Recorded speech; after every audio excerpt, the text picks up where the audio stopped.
Now we're going to take another interlude before we return to the narrative of narrating the crimes that I've been subjected to. And in this interlude, I want to talk about my post-traumatic stress disorder that I developed as a result of Wells Fargo's abuse.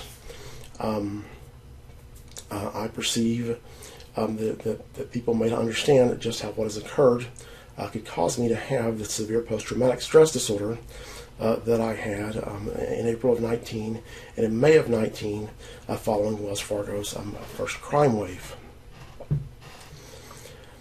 And at first, I want to go back in time to when this first happens in December 17, roughly November 30th to December 17. It was in the first week of December 17 that I noticed all of my coworkers turning on me, and they began to this hell that I'd left in the mountains. My workplace mutates into this hell. But the first is that the first factor that I'll mention is that this stigmatization is painful, unbelievably painful. People who've never been stigmatized do not know. Okay, and I endured 10 years of this plus in the mountains, and this traumatized the hell out of me when I lived in the mountains.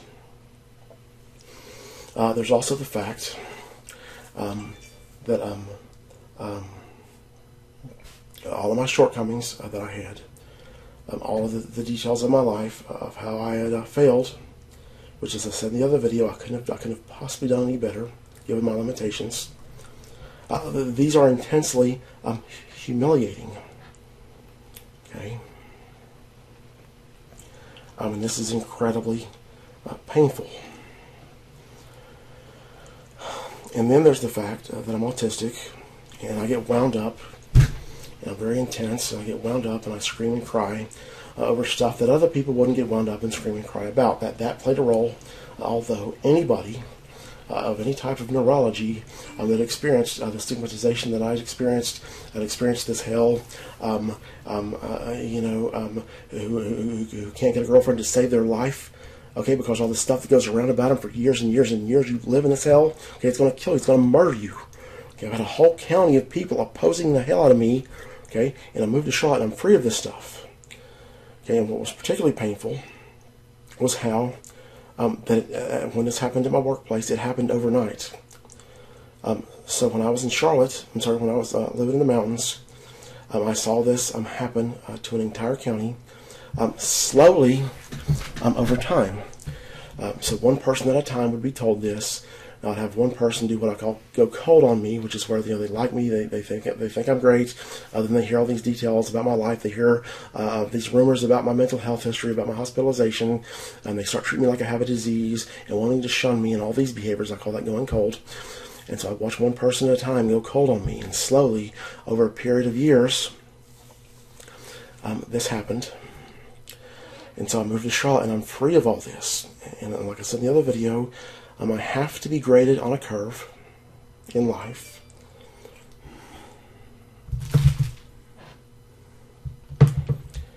And the problem is that people have no interest in grading me on a curve.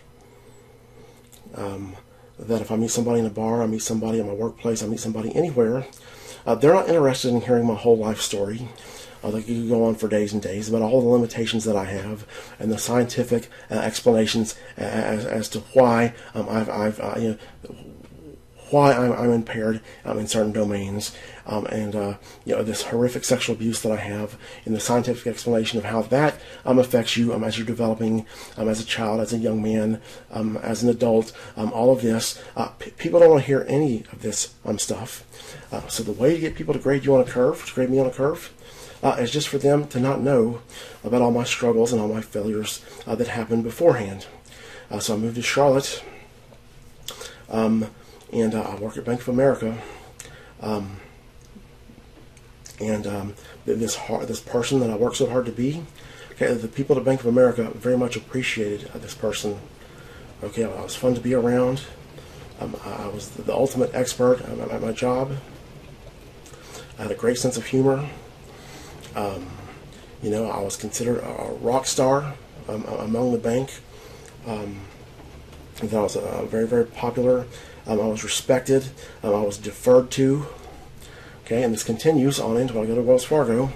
I'm again the ultimate expert at my job. My coworkers think very highly of me. They think I'm the greatest. I'm respected. I'm deferred to.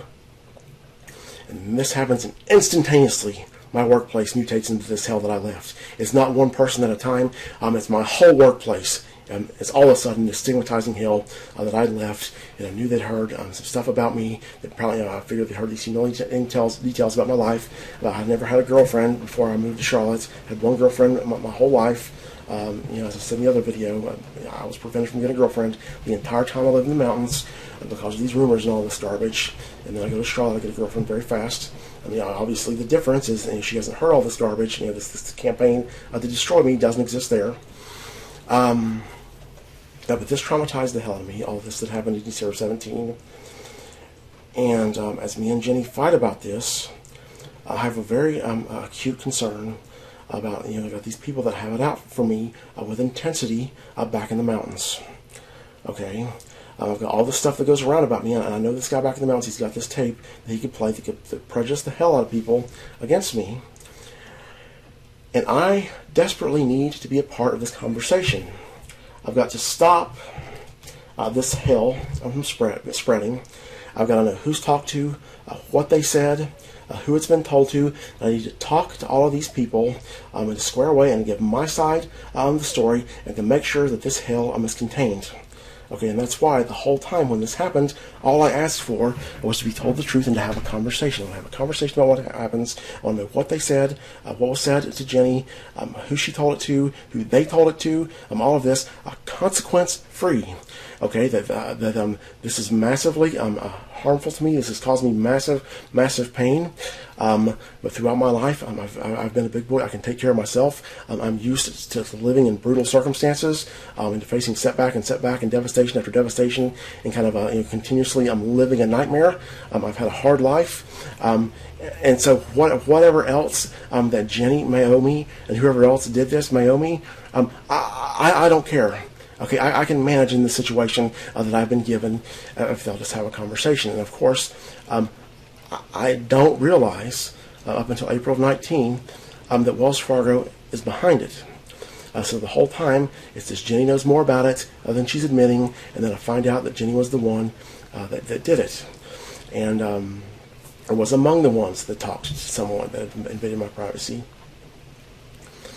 And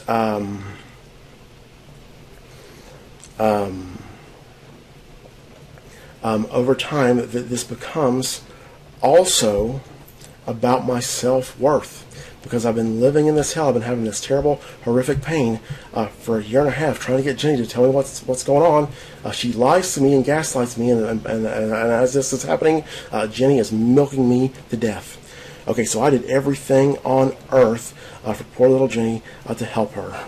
Okay, I broke my neck, did everything I could to help this girl, and the balance of our friendship, with the contributions of our friendship, was heavily on me, with the exception of this situation that we're dealing with, which is, that's her contribution, is kind of comforting me and sticking by me while I'm devastated and my life is melting. And then, when we argue about it, she denies what occurred. She gaslights me, all of this stuff. And it seemed to me, that as I figure out, that she's known the whole time, it was actually her that did this. That this contribution to the friendship on her part, that was more intense than my contribution. So Jenny's never breaking down and on a downward spiral and ready to end it and all this stuff like I was. Okay, so my contributions to the friendship were not as intense as hers were, and listening to this intense suffering that I had, this downward spiral dealing with me as I'm continually having more and more depressing life circumstances.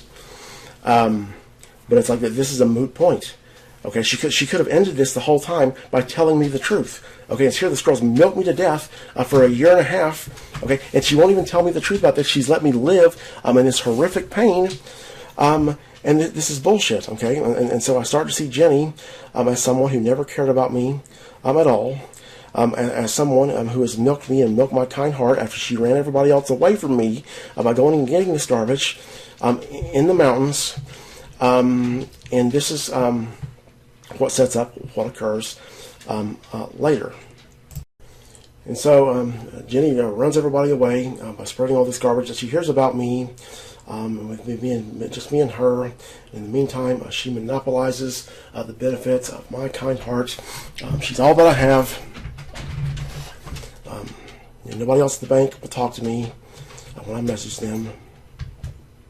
And this becomes about my self-worth because Jenny won't tell me the truth. She won't give me the simple conversation that I've asked for a year and a half. She's let me live in this horrific pain. And during the same time period, this year and a half, from roughly a year and a half, from December 17 up to April of 19, I've also been reaching out to my coworkers for help. It was mainly Toonie, and I wanted Toonie to have a conversation. Jenny won't do it. I want to talk to Toonie because Toonie knows what happens. Okay, and then there's another employee, a former employee, that goes by the name of Katie.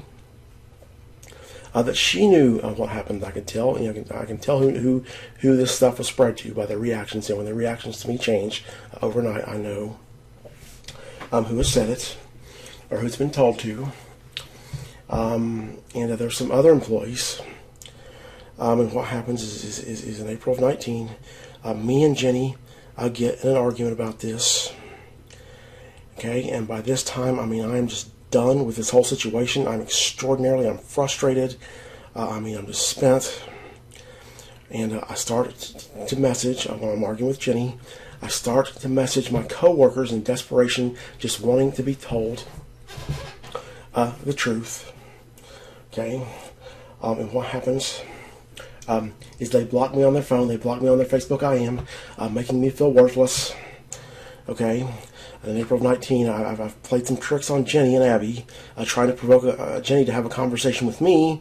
And what happens instead is Jenny's talking to Abby again now. And so now it's like if she'd stopped talking to these people before, which I doubt she had, if she's back to talking to Abby again, this plan has blew up in my face. I am just, by the time on April 21st that we've been arguing about this, I'm exhausted, I am spent, I am done.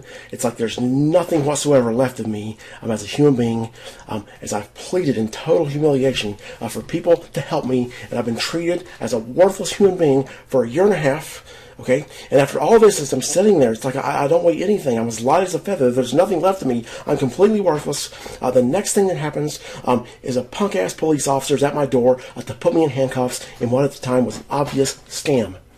Okay, and so I go to the hospital and I get out and I start to have PTSD symptoms instantly. Now then, I messaged Courtney and we start to talk about this, and she lies to me, and it makes me feel worthless when she's lying to me as I'm in incredible pain. But then she starts to give away what's happened when she repeatedly mentions your past, your past, your past.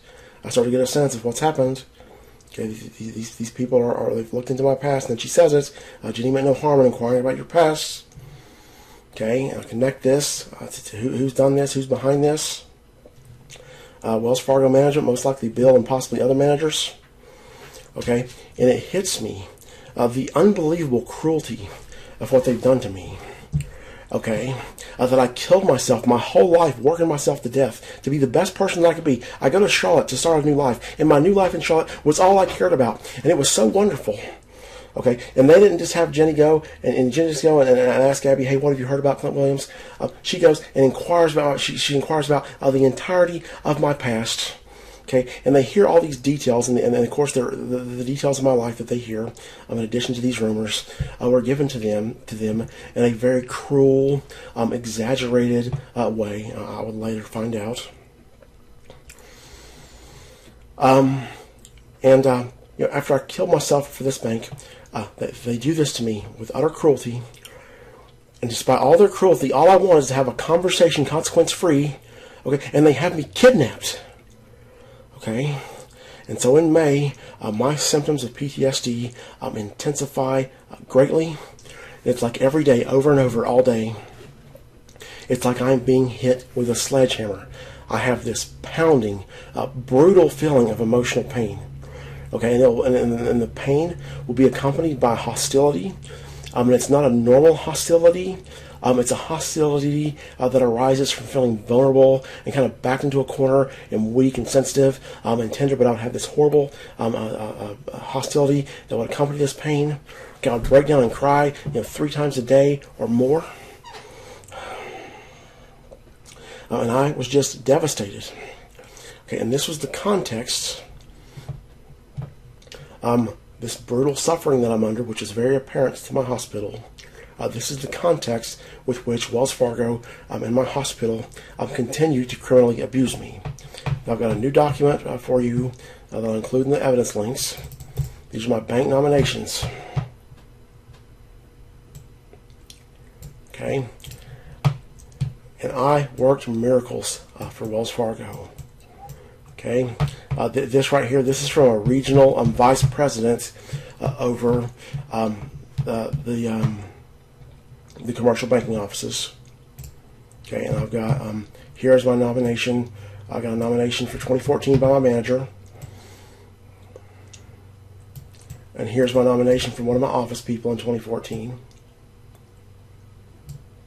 Here's another nomination for one of my office people in 2014. Here's another one of my office people in 2014, second quarter that nominated me. Here's another one of my office people in 2014. Another one of my office people in 2014. Okay. And this is a nomination for the fourth quarter of 2019, one of my office people. Here's another one of my office people.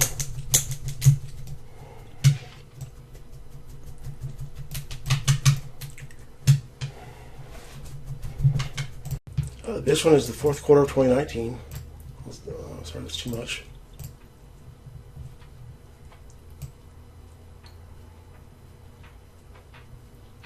Okay, this is actually, it's way down here. This is the office person, fourth quarter of 2014. Fourth quarter of 2014. Here's second quarter of 2015. And this is the first quarter of 2016. What they do here, zoom in, is that I get so many nominations for awards from my offices that they start putting more than one person on one card. That's the development they have in 2015, just to conserve the supply of cards.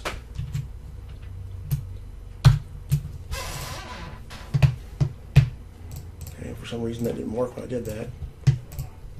Okay. I'm sorry, this is the first quarter of 2016, looks like.